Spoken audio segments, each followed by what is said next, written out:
He was talking about Christianity and how if we ever became an atheistic country or a socialistic dictatorship under an atheistic regime, the United States would go down. So he tried to do everything in his power he could to stop what was going on. And George Bush Sr. tried 5 times to assassinate Kennedy. That's all been declassified. Sometime after that, George Bush Sr. becomes President of the United States. Now, this was a long-range warfare objective to get here, and they finally got there. Once this drug and money laundering system was all set up, they were going to then empower the United Nations to institute a global tax on everyone.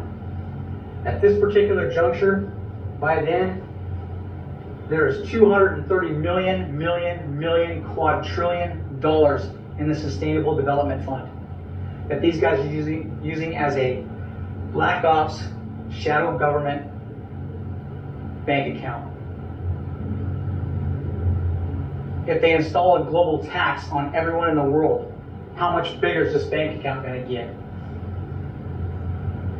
At this point, the CIA was just going to be used to continue to go in and soften other countries up in a New World Order effort that was being launched out of the White House. We have before us the opportunity to forge for ourselves and for future generations a new world order, a world where the rule of law, not the law of the jungle, governs the conduct of nations.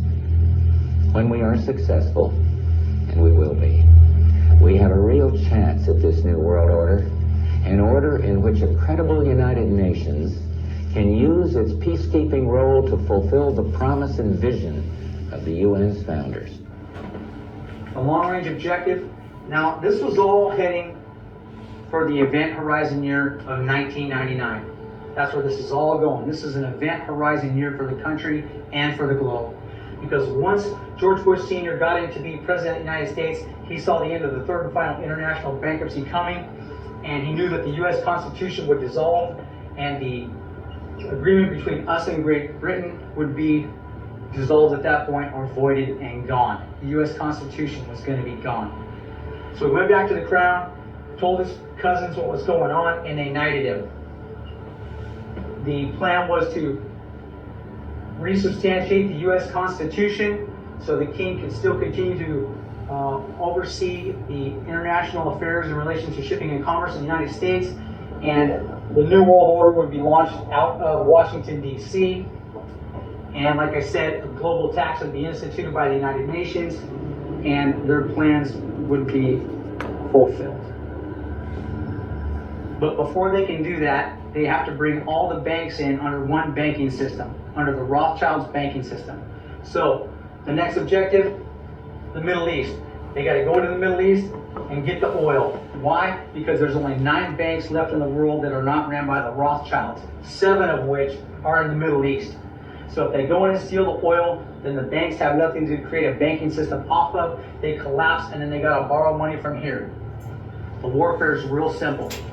About 10 days after 9/11, I went through the Pentagon and I saw Secretary Rumsfeld and Deputy Secretary Wolfowitz. I went downstairs just to say hello to some of the people on the Joint Staff who used to work for me. And one of the generals called me and he said, "Sir, you got to come in. You got to come in and talk to me a second." I said, "Well, you're too busy." He said, "No." He says, "We've made the decision. We're going to war with Iraq."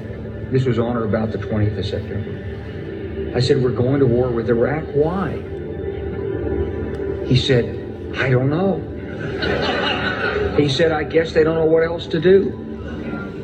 So I said, "Well, did they find some information connecting Saddam to Al Qaeda?" He said, No. He says, "There's nothing new that way. They just made the decision to go to war with Iraq." He said, "I guess it's like we don't know what to do about terrorists, but we got a good military and we can take down governments." And he said, "I guess if the only tool you have is a hammer, every problem has to look like a nail." So I came back to see him a few weeks later, and by that time we were bombing in Afghanistan. I said, "Are we still going to war with Iraq?" And he said, "Oh, it's worse than that." He said, he reached over on his desk, he picked up a piece of paper, he said, I just got this down from upstairs, meaning the Secretary of Defense's office today, and he said, "This is a memo that describes how we're going to take out 7 countries in 5 years, starting with Iraq and then Syria, Lebanon, Libya, Somalia, Sudan, and finishing off Iran. The truth is about the Middle East is, had there been no oil there, it would be like Africa. Nobody is threatening to intervene in Africa. The problem is the opposite. We keep asking for people to intervene and stop it. And there's no question that the presence of petroleum throughout the region has sparked great power involvement. Whether that was the specific motivation for the coup or not, I can't tell you, but there's always been this attitude that somehow we could intervene and use force in the region. You cannot have a war where there is no enemy. You don't have an enemy. Show me the enemy. There is no enemy. The enemies are, or the enemy is, anyone who does not go along with their new world order effort. That's who they're targeting, and that's who their terrorists are. This is a very simple warfare effort to follow. This entire soap opera is very easy to follow. The next thing they want are your guns, and they're going to come hard for them. They're going to come hard for guns here in America. That is the one thing that is stopping them from taking absolute, total, tactical command and control of this nation. And if they ever come for your guns, that is when you will have surrendered everything. They've already attacked your freedom of your right to choose, your freedom of speech, your freedom of the press, and now they're onto the Second Amendment. They are coming for our guns, but they will not get them. Anyone signing on to that kind of legislation, Nancy Pelosi being number one, wants to surrender your borders, take your weapons, force you to buy health care. These are your new world order extremists, okay? These guys are all working for Lucifer. They want a one world global dictator at the top. Who is it? It's Lucifer. We all know it. Biblical prophecy. Now, prior to 1999, there were two gentlemen who were working to get themselves out of the Masonic global government system that we've all been enslaved to through the birth certificate system. Those two men were Russell J. Gold and David Wynn Miller, or Russell-J. Colin Gold and David-Wynn Colin Miller. David-Wynn Colin Miller was the one who broke the mathematical interface on math and grammar. And here's the equation for that. Anybody that's been out there studying this, I'm not going to go too far into. Russell J. Gould was the individual who then imparted the now time aspect into this grammatical construct, thereby giving it its own jurisdiction. So at this point, they knew that they had a whole new system of grammar that the world had never seen, that now, being set up the way it was, needed to be utilized to create an entirely new government system off of. So they had to go all the way back to where the crown derives its authorities. They went back, all the way back into the Masonic books, and we'll just throw one out there, The Secret Teachings of Manly P. Hall, Secret Teachings of All Ages. They went back and they syntaxed this book and then rewrote it in this quantum construct, this now time grammatical quantum construct. And they did that with all of the books, all of the Masonic books that are utilized to substantiate the Crown's authorizations here in the world, thereby giving their system its own venue. They've created an entirely new federal government system for the entire world to now join with. And it is a global federal government system, and it is based in truth. The entire system is based on mathematically certifiable grammar. It has its own elemental chart and periodic tables that one unwinds, creates a mathematical fact forward and backward in both directions. When this elemental chart and periodic table unwinds itself, it creates a finity loop or a figure 8, thereby validating itself forward and backwards, just like the grammatical construct does. This thing was genius. Knowing what these men had at their fingertips, all they needed was the right time and place in history to launch this thing and take the greatest leap of faith ever taken by any two gentlemen ever recorded in the history of this planet.